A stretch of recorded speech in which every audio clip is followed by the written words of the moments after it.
Throughout human history, strange sights have been witnessed in the heavens. Depictions on cave walls and written records from our past testify to these mysterious happenings, and are found in every geological location and civilization known, from ancient times to our present day.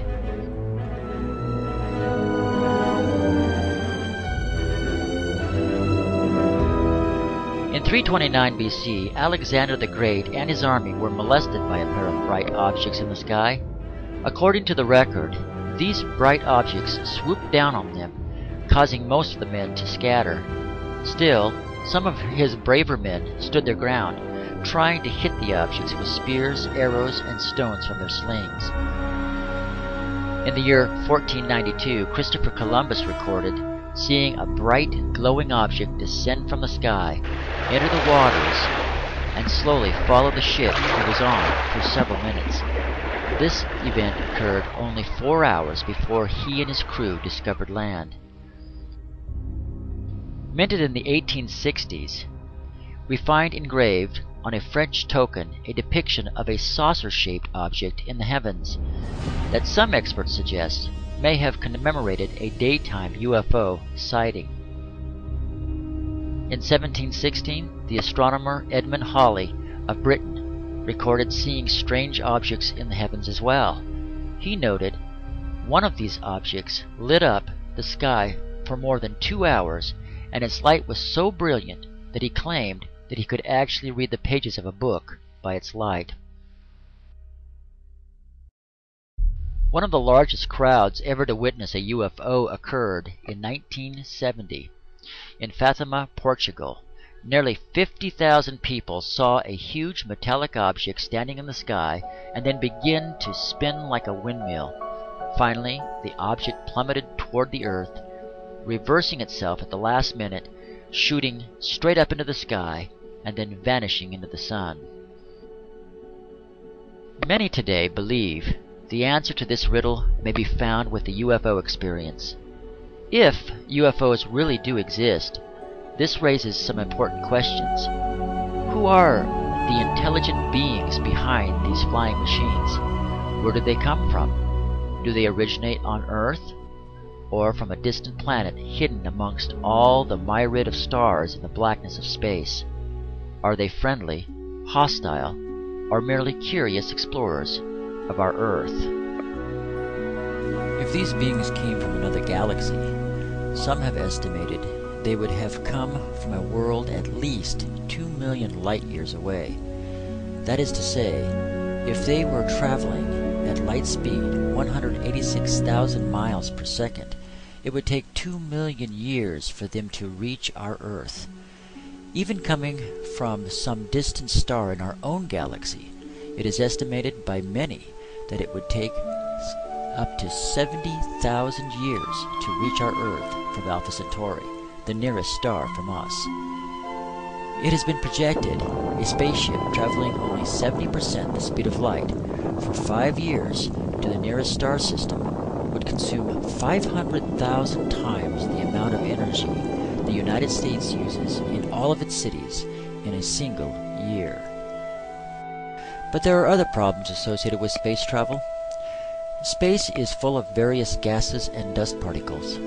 Professor Edward Purcell, Nobel Prize winner and graduate of Harvard University, pointed out that a spaceship traveling at the speed of light would collide with this space material, and that if a space vehicle hit even one particle of dust, it would have the destructive force upon the ship to the blast equivalent of 800 tons of TNT. In addition, for an advanced civilization to travel from even the nearest star to our planet at the speed of light, their ships would generate so much energy in the form of electromagnetic radiation as they hit light speed, we would be able to see these beings coming years in advance of their arrival. And that we have never detected. More than 20 million people have reported seeing UFOs, including commercial and military pilots, astronauts, and many others, of which more than 2,500 were encounters with UFOs and the beings from them. NASA has videotaped them in space on numerous occasions. UFOs have been fired upon by missiles and fighter jets, but appear to be impervious to the attacks. They produce powerful electromagnetic pulses, often shutting down electrical machinery and vehicles. They produce bizarre and frightening reactions in animals, and often cause mental breakdown and other severe psychological disturbances in humans. It is noted they are able to materialize as if from nowhere and are seen just as often vanishing as if into thin air in the middle of a sighting. It should be noted they are able to perform unbelievable aerial maneuvers which defy all known laws of physics, including 90-degree turns traveling at several hundred miles per hour, and they have been clocked at speeds in excess of 16,000 miles per hour. Given the vast documentation over the last 45 years or so by the eyewitness accounts, photos, and videos, there really is no room left for doubt. UFOs exist.